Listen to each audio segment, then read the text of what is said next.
রাধে রাধে। ওম নমো ভগবতে বাসুদেবায়। ওম নমো ভগবতে বাসুদেবায়। ওম নমো ভগবতে বাসুদেবায়।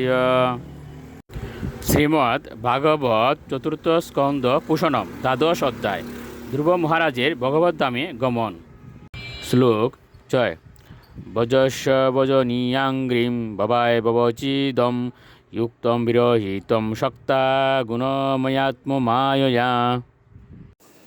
অনুবাদ: তাই সম্পূর্ণরূপে ভগবানের প্রেমময়ী সেবায় নিজেকে যুক্ত করো, কারণ তিনি কেবল আমাদের এই জড়জাগতিক বন্ধন থেকে উদ্ধার করতে পারেন। ভগবান যদিও জোড়া প্রকৃতির সঙ্গে যুক্ত, তবু তিনি এই জোড়া প্রকৃতির কার্যকলাপ থেকে আলাদা থাকেন। এই জড়জগতে সব কিছু সংগঠিত হচ্ছে পুনশ্চ ভগবানের অচিন্ত্য শক্তির প্রভাবে। শ্লোক 7। বৃণেঃ কামম নিপয়ৎমনুগতম মত্তস্তম উত্থানপদে অবিশঙ্কিত বরং বরাহু অম্বুজনাবপাদয়ু রণন্তরম তাম বয়মঙ্গ শুশ্রুম। অনুবাদ: এ মহারাজ, উত্তানপাদের পুত্র ধ্রুব মহারাজ, আমরা শুনেছি যে তুমি নিরন্তর পদ্মনাভ পরমেশ্বর ভগবানের দিব্য প্রেমময়ী সেবায় যুক্ত। তাই তুমি আমাদের কাছ থেকে সব রকম বর গ্রহণের যোগ্য। অতএব নির্দ্বিধায় তুমি আমার কাছ থেকে বর প্রার্থনা করতে পারো। শ্লোক 8।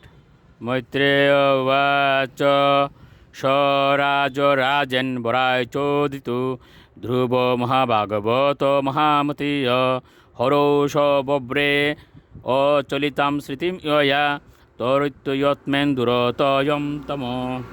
অনুবাদ: মহর্ষি মৈত্রেয় বললেন, হে বিদুর, যক্ষরাজ কুবের যখন ধ্রুব মহারাজকে বর প্রার্থনা করার জন্য বললেন, তখন মহাভাগবত মহামতি ধ্রুব মহারাজ প্রার্থনা করেছিলেন তিনি যেন পরমেশ্বর ভগবানের প্রতি অবিচলিত স্মৃতি লাভ করে দুস্তর অজ্ঞান সমুদ্র পার হতে পারেন। শ্লোক 9।